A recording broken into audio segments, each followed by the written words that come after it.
A for apple. Apple means save.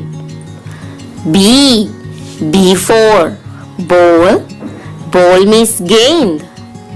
C for cup. Cup means cup. D for doll. Doll means gudiya. E for elephant. Elephant means hathi. F for fan. Fan means pankha. G for guava. Guava means amrud. H for horse. Horse means ghoda.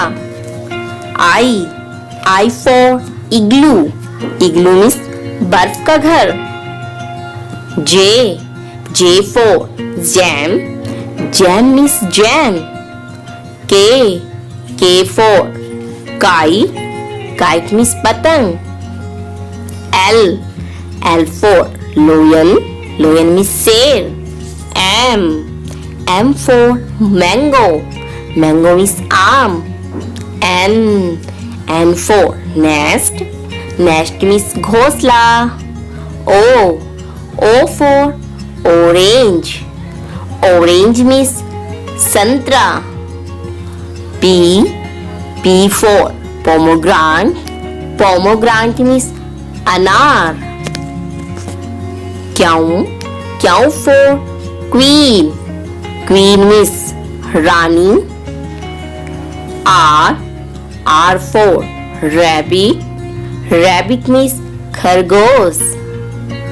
S for sun. Sun means Suraj.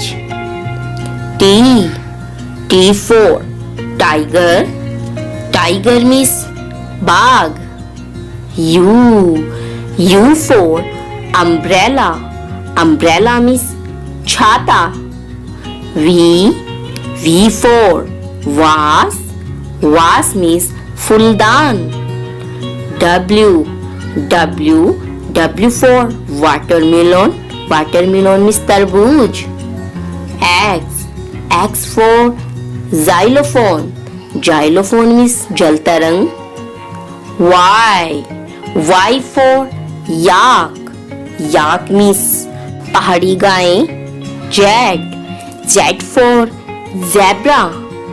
Zebra means गोखर. Thank you. Hello kids, अगर आपको video पसंद आई है तो आप video को like share subscribe करना बिल्कुल मत भूलना. साथ ही साथ बेल आइकन बटन प्रेस करना ताकि आपको आने वाली वीडियो का नोटिफिकेशन मिल जाए. तो चलिए मिलते हैं हम आपको नेक्स्ट वीडियो में. तब तक के लिए बाय बाय.